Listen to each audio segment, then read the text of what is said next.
Today is Saturday, July 16th. The economy seems to be a top concern for most Americans. In a recent poll of registered voters from the New York Times and Siena College, asking what is the most important problem facing the nation, the economy and the rising cost of living topped the list. Just this week, analysts said inflation reached a new 4-decade high and the stock market continues to be unstable. So what should we do about all of this uncertainty? And what does it mean for our money? We're joined today by Nicole Lapin. She's a financial journalist, TV news anchor, author, and the host of the popular podcast Money Rehab with Nicole Lapin. We get started with why she thinks we're already in a recession and why this is actually a time great fortunes can be made. Welcome to the Newsworthy Special Edition Saturday, when we sit down with a different expert or celebrity every Saturday to talk about something in the news. Don't forget to tune in every Monday through Friday for our regular episodes, where we provide all the day's news in 10 minutes. I'm Erica Mandy. It's now time for today's Special Edition Saturday. Nicole Laffin, thank you for coming on the Newsworthy. Thank you so much for having me. So there's been a lot of talk about the possibility of a recession. Some say maybe we're already in one. So what do you think? I think we're already in one. The way you define a recession, typically, I won't bore you with all of the details, but it's 2 consecutive quarters of negative GDP. So that's gross domestic product. We've already had 1 quarter of negative GDP, so we can't technically call this a recession until we have the data at the end of the quarter to assess these economic markers. But that's the thing. If you're in a recession right now, we don't technically know because it's this lagging indicator, which is, what economists will call it. Ultimately, it doesn't totally matter for all of us because if you lean into financial literacy right now, it is actually the time, Erica, that great fortunes can be made. What do you mean by that? There's one truism on Wall Street: buy low, sell high. The problem is a lot of your emotions will take over when you see everybody else selling. That actually could be a great buying opportunity because ultimately we never know where the low is and we never know where the high is. But right now, while we're not at the lowest of lows of the stock market, we're not near the recent highs. If you look at it that way, you can kind of change your mindset from this really scary time to a time of opportunity. What about people who are just getting started with investing? They don't have a lot of experience. Is now a good time to start? Now is a great time to start if you have money on the sidelines and you have a long time horizon. So if you have more than 5 years ahead of you before you need the money, this is a great time to start investing. And you don't need a lot of money to ultimately make a lot of money. Time is actually what compounds your investments more than anything else. You've recently praised Series I bonds. Why do you think they're a good investment right now?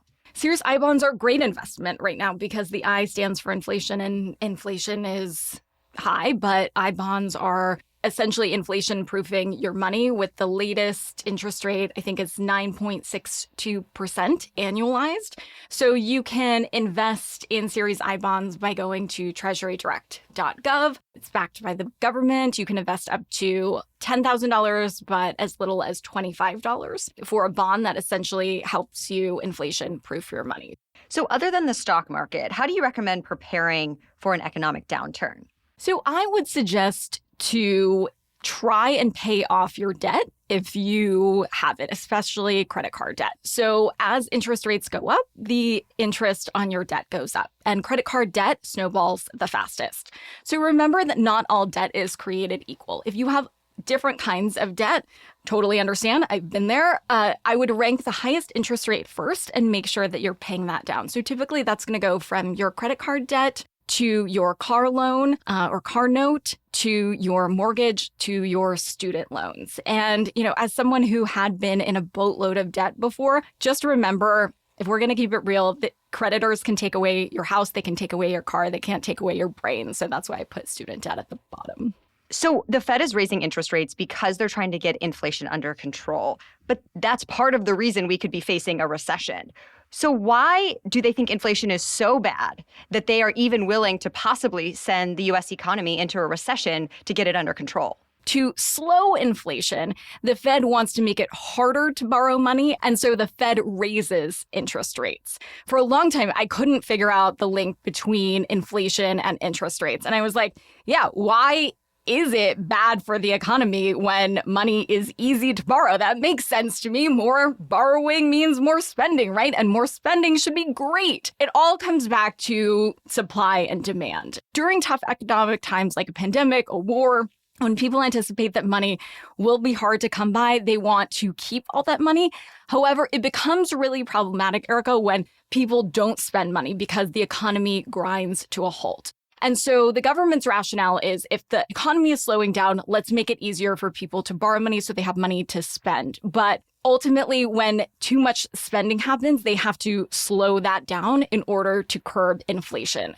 In anticipation of more hikes, this is a good time to first pay down debt. Second, if you have an adjustable rate mortgage or if you've had a certain fixed rate that's nearing the end of that time, it's a good time to refinance.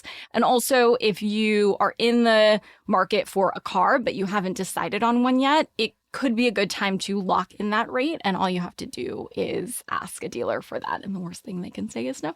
But the answer is always no if you don't ask. What about, because inflation is impacting things like our groceries and gas, any tips for saving money on some of those essential items? The best time to fill up your tank is in the morning. That's because when you go to the gas station, generally gas stations will raise their prices after they see the competition around 9 a.m. And don't forget to use loyalty points for, let's say, your grocery store in California. Ralph's has, I believe, a loyalty program with Shell. So keep it loyal. Put a ring on your gas station so that you're taking advantage of points there. For food prices, it's our second biggest expenditure beyond housing. So it's typically what we're going to spend a ton of money on in our budgets. I would suggest a food delivery service or a meal prep service like Blue Apron because it keeps you on the exact budget. When you go to the grocery store and you're hangry, it can get out of control. We've all been there. And then when you go to the grocery store, if you're going to do that, try to keep the kiddos at home if you have them, because, when you're there, you want to be on a mission to get the things on your list and get the most inexpensive prices. So also make sure you're shopping at the top and the bottom of the aisle, because in the middle of the aisle is typically where brands pay to promote their product. So those are the most expensive items. So go on your tippy toes, do squats. You can multitask your exercise if you want. And then also potentially do curbside pickup because that eliminates any of the impulse spending as you're getting ready for checkout.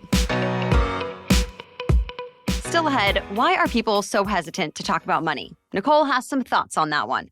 Plus, are you taking advantage of something that could be making you money while you sleep? Nicole explains, along with a little trivia question. That's still to come. But first, let's take a quick break to thank our sponsors. With ZocDoc, you can focus on the doctors who are in-network based on your insurance. So it puts you on the path to see the doctors who are right for you. And then you can also read up on local doctors thanks to verified patient reviews.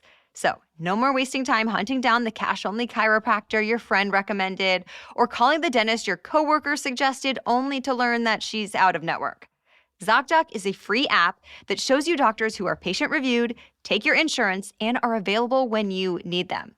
So whether you want to choose a time slot right then and there on ZocDoc or you just want to peek through all of your options, ZocDoc helps make sure your search is faster and more efficient. Every month, millions of people use ZocDoc, and I'm one of them whenever I need a new doctor. So go to ZocDoc.com/newsworthy and download the ZocDoc app for free. Then start your search for a top-rated doctor today. Many are available within 24 hours. That's ZocDoc, ZocDoc.com/newsworthy, ZocDoc.com/newsworthy. Today's podcast is also brought to you by Thrive Cosmetics. I'm excited to tell you about Thrive Cosmetics, where you can get great beauty and skincare products made with clean ingredients. I really appreciate knowing that their products never have parabens, sulfates, or phthalates. They're certified 100% vegan and cruelty-free. And I love their products. Specifically, I use the Liquid Balm Lip Treatment all the time.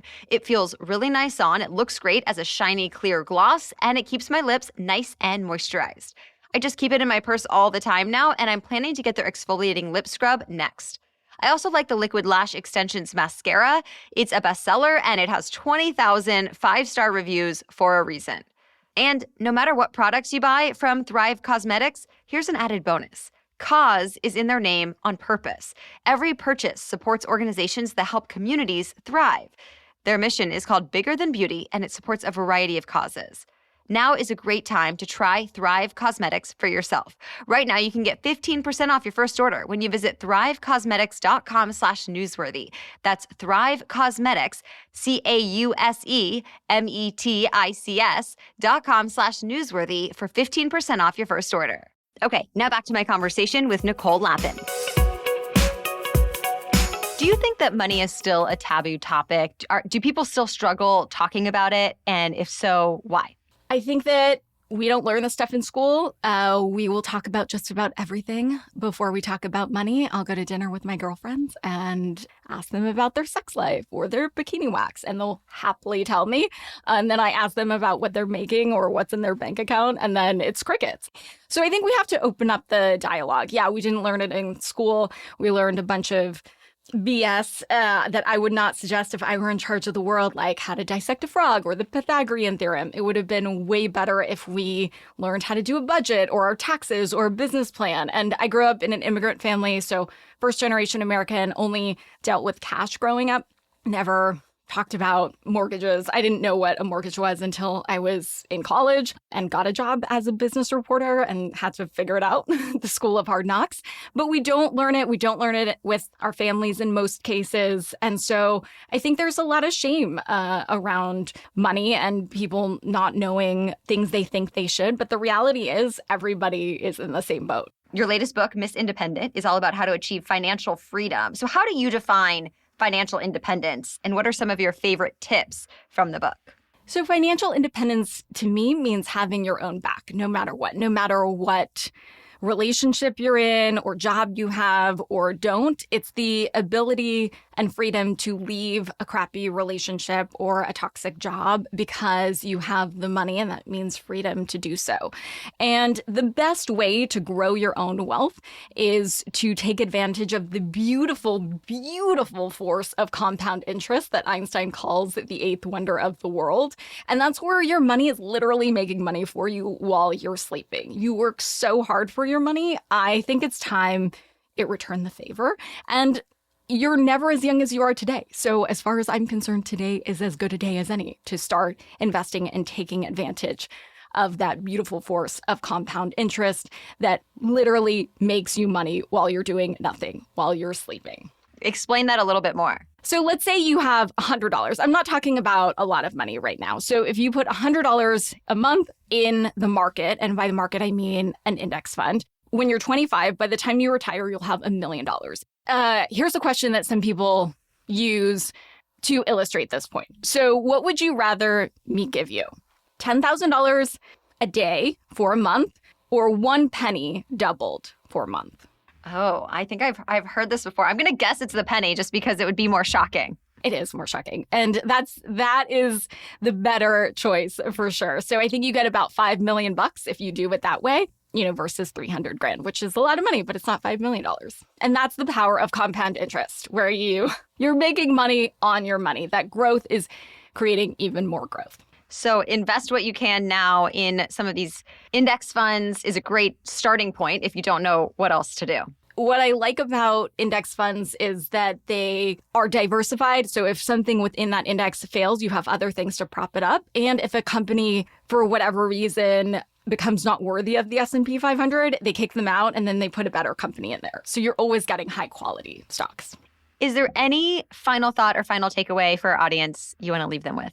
I would just say, if I could do it, anyone could do it. I grew up in an immigrant family, super broken home, started working when I was young and got into a bunch of debt, did not work at a bank, did not get my MBA. And so if I could do it, you can too. Well, thanks again to Nicole Lapin for coming on the show. You can check out her latest book, Miss Independent, or listen to her podcast, Money Rehab with Nicole Lapin. Thanks for being here and listening. Join us every Monday through Friday as well for our regular episodes, giving you 10-minute news roundups to help you start your day in the know. We'll be back on Monday. Until then, have a great weekend.